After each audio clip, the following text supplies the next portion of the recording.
Welcome back to the Remedify coaching program. We've got a really interesting deep dive lined up today. Yeah, looking forward to this one. Absolutely. We're going to be taking a close look at some materials you sent over. They all deal with aliens and UFOs and how those ideas connect with the Bible. Right. A lot of people are talking about UFOs and aliens these days, so it's definitely relevant. It is. And this presentation you've given us raises some pretty big questions, about our place in the universe. What we want to do today is really break down those ideas, see where they come from, and try to grasp the overall perspective being presented. So good. So to get started, this presentation dives right in with a question. What does speaking about aliens and UFOs have to do with the Bible? Right off the bat, it makes you think about the connection between these two things. Right. And it seems like the presentation is really building its case on a particular interpretation of the Bible. Exactly. It emphasizes the gospel message right from the start. Going back to God's perfect creation as described in Genesis 1.31. Right. Then man's rebellion, which is sin, entering the picture. And ultimately, Jesus Christ, God's solution. That's the foundation it's laying. Yeah, that's the framework. And then it jumps straight into the possibility of extraterrestrial life. Yeah. Straight up, it asks, did the aliens evolve? And did God create other intelligent life forms? That gets to the heart of it, doesn't it? It does. And the presentation points out this tension between the idea of billions of years, which you often hear associated with evolution, and a literal interpretation of the creation story in Genesis. Yeah, that's a key point of debate, for sure. Absolutely. So it lays out these two contrasting views. The literal interpretation, which means creation happened in 6 days just as it says, and the fall happened just like Genesis describes. And then the other side of that coin is this idea of millions of years for creation to unfold. Right. And if you take that view, it raises questions about the traditional understanding of the fall, the roles of Adam and Eve. Everything kind of shifts. Yeah. And the presentation uses this difference in starting points to ask some really big theological questions like, why did Jesus have to die on the cross?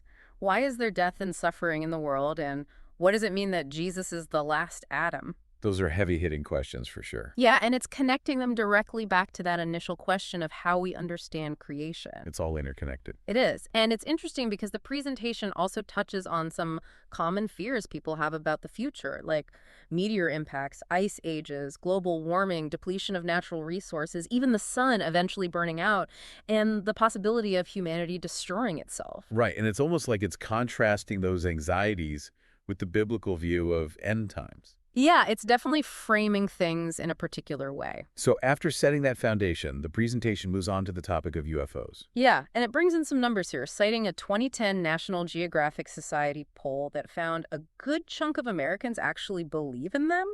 Something like 36%, if I remember correctly. It's a significant portion of the population. It is. But then the presentation immediately throws in a reality check.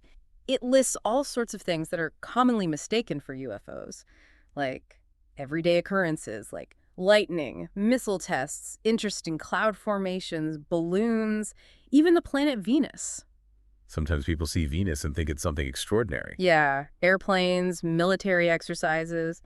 It's a reminder that not everything unusual in the sky is automatically an alien spacecraft. Makes sense. And then it delves into the whole cultural phenomenon surrounding UFOs and aliens. It talks about how Hollywood has portrayed them over the years. Oh yeah, there are countless movies and TV shows about that. Exactly. Over 500 programs since 1947. And the presentation specifically mentions amazing, scary creatures. Right, which plays into that whole cultural fascination and maybe even fear surrounding this topic. For sure. And the presentation doesn't shy away from the fact that there's a lot of speculation and imagination involved in this whole UFO thing. It's definitely not just about hard evidence. Right.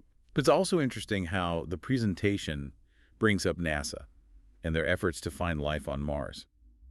It highlights the real scientific pursuit of extraterrestrial life. That's a whole other side of the story. It is, and the fact that NASA has spent so much time and money searching for life on Mars shows how seriously they take this question. Absolutely. It's not just fringe science. Right. They're actively looking for signs of life, even if it's just microbial. Exactly. And then the presentation switches gears a bit. It talks about Area 51, but not in the way you might expect. It doesn't focus on alien encounters.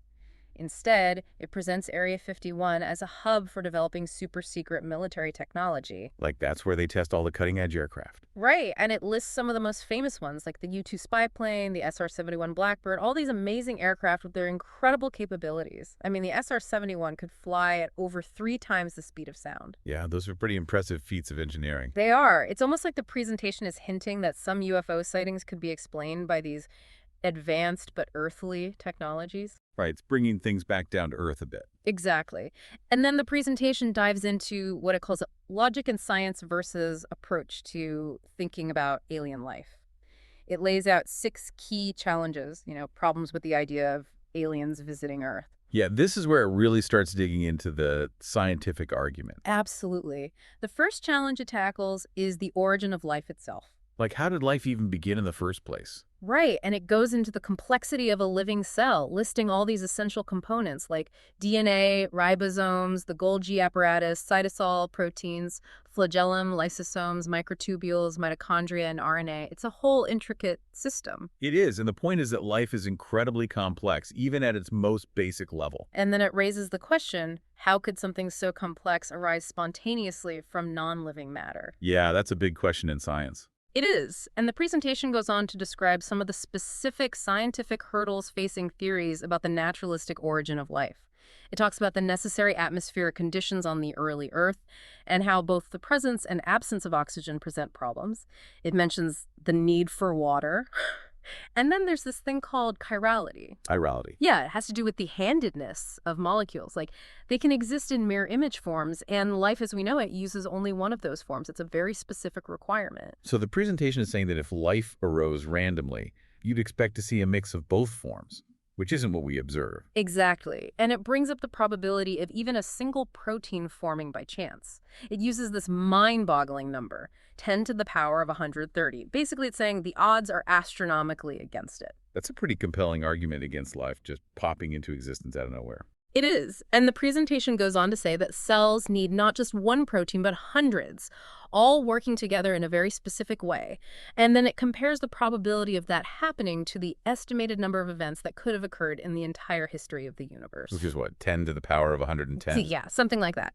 And the point is, from this perspective, there just hasn't been enough time for life to arise spontaneously through natural processes. So the presentation is essentially saying that the spontaneous generation of life is statistically improbable, even on a universal scale. That's the gist of it. And it uses quotes from scientists, people like Donald Johnson, Eugene Koonin, John C. Lennox, to back up this idea that the naturalistic origin of life is incredibly difficult to explain scientifically. That's a pretty strong case. It is. And then the presentation moves on to another major challenge, the vast distances involved in space travel and the speed of light.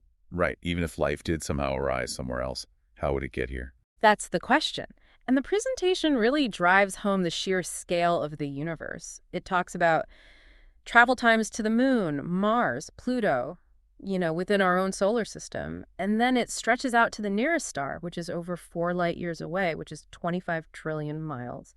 Then it talks about traveling across our own galaxy, the Milky Way, and then to other galaxies. It's mind-boggling. It really puts things in perspective. It does. And then it calculates the time it would take to reach even the nearest star at various speeds. Like, even if you were traveling at a significant fraction of the speed of light, it would still take thousands of years. At least. And then it throws out this number. To get to the nearest star in 40 years, you'd have to travel at 67 million miles per hour. I mean, that's just insane. Yeah, it highlights the immense challenge of interstellar travel, even with advanced technology. And it briefly touches on the idea of wormholes as a potential shortcut, but even that is purely theoretical at this point. Right, still in the realm of science fiction. It is. And then it considers the speed of radio waves, which of course travel at the speed of light. And the point is, even communicating across galactic distances would take millions of years. There's no real-time conversation happening there. So even if there were alien civilizations out there, it would be incredibly difficult to have any meaningful interaction with them. Exactly. And then the presentation brings up the energy requirements for space travel. It talks about how much energy it would take to accelerate even a small object to a significant fraction of the speed of light. Like we're talking multiple atomic bombs worth of energy. Yeah, and that's just to get a small object moving that fast. Imagine the energy needed for a spaceship. It makes you realize that interstellar travel, as we currently understand physics, is practically impossible, And then, on top of all that, it mentions space dust. something most people don't even think about. I know, right? But even tiny particles, when you're traveling near the speed of light, can have devastating impacts. Like, they'd be like miniature explosions. So the presentation is basically stacking challenge upon challenge when it comes to the idea of alien life visiting Earth. Yeah, it paints a pretty bleak picture from a purely scientific standpoint. And it circles back to the fact that there's no documented, verifiable evidence of life anywhere else in the universe. Yet despite that, a lot of people still believe in UFOs. So the presentation lays out three possibilities. One, alien life evolved naturally on other planets. Two, God created other intelligent life forms. Or three, it would take so long to travel to Earth that it's essentially impossible for them to be here now. And then it delves into that second possibility. Did God create other intelligent life? Right, and it argues against this idea based on a literal interpretation of the Bible, specifically Genesis. Yeah, it emphasizes the six-day creation account, the fact that each day is numbered and marked by evening and morning, and it cites specific passages from Exodus, Mark, and Genesis to support its view. And it brings up the time factor again, saying that within the biblical timeline, there just wouldn't be enough time for alien civilizations to travel to Earth. So from this perspective, the Bible doesn't allow for other intelligent beings in the universe. That's the argument. And it goes on to talk about the unique role of Jesus Christ on earth as a human, his singular death for the atonement of sins, as mentioned in Hebrews and 1 Peter, and the idea that all creation is currently under a curse, as described in Romans. Right, so the presentation is saying that the Bible only provides for the redemption of humanity through Jesus Christ. And that there's no mention of God redeeming other species, even fallen angels. Is a very specific theological perspective for sure. It is. And then it acknowledges that some people interpret Genesis differently, like the day-age theory, where each day of creation represents a long period of time, or the gap theory, which suggests there's a gap between Genesis 1.1 and 1.2 where something else happened. Right, those are attempts to reconcile the Bible with the scientific understanding of an old Earth. Exactly. But the presentation emphasizes that the New Testament authors and Jesus himself took a literal view of Genesis. And that it was the foundation for a lot of their teaching. Yeah, they used it to explain doctrine, draw historical analogies. It's foundational to the Gospel of John. Genesis figures are listed as heroes of faith in Hebrews 11. Paul used creation as a starting point in his sermon on Mars Hill, and the presentation argues that Genesis is foundational to the rest of the Bible, especially Romans. So for this presentation, the literal interpretation of Genesis is absolutely crucial. Yeah, it's non-negotiable. And it even quotes BJU Press, saying that reinterpreting Genesis can have serious consequences for core Christian doctrines. Like, it's a slippery slope. It's a pretty strong warning. It is. And then, to make things even more personal, the presentation includes testimonies from scientists, one with a PhD in genetics, the other in physics. So these are people with serious scientific credentials. They are, and both of them affirm their belief in a literal six-day creation. And they talk about the implications for the doctrine of salvation if the fall of Adam isn't a historical event. So they're saying that a literal Genesis is essential for understanding the gospel. That's their view. And then the presentation concludes with this really interesting question. Why is the universe so big? I mean, it is a question that's crossed everyone's mind at some point. It has. And the presentation suggests that this vastness is a testament to God's power and glory. It quotes Daniel 4.3, Psalm 19.1, and Psalm 8.1. So it's saying that the sheer scale of the universe points to the greatness of God. Yeah, and it ties this into the idea that the universe was created to humble humanity, to make us aware of our smallness in comparison to God. It references Psalm 8.34 and Romans 1.922. And then it comes back to that final question. Why do so many people believe in UFOs, despite the scientific evidence or lack thereof? Wait, why are we so fascinated by this idea? And the answer the presentation offers is that humanity is constantly seeking meaning and purpose. And that the search for extraterrestrial life is, in part, driven by this longing for something bigger than ourselves. It's like we're looking for answers out there in the cosmos. Right, and the presentation suggests that this search might be misplaced. And it stresses the importance of discernment, being able to tell truth from falsehood.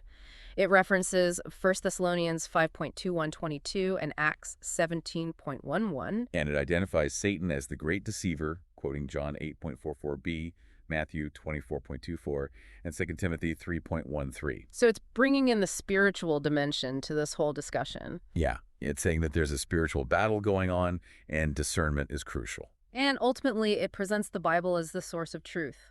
John 14.6, Acts 4.12. It's the foundation for everything. It's making a pretty clear statement about where to find truth in a world full of competing ideas. It is, and it connects belief in evolution to a decline in biblical literacy and morality, and emphasizes the need for Christian educators to address these issues head-on. It's a call to action for sure. It is, and it directs listeners to www.creationtraining.org for more information and resources. If you're interested in learning more from this perspective, definitely check it out. They have free videos and PowerPoint slides, even an email address if you have questions. So, to sum up this deep dive, this presentation lays out a very specific worldview rooted in a literal interpretation of the Bible.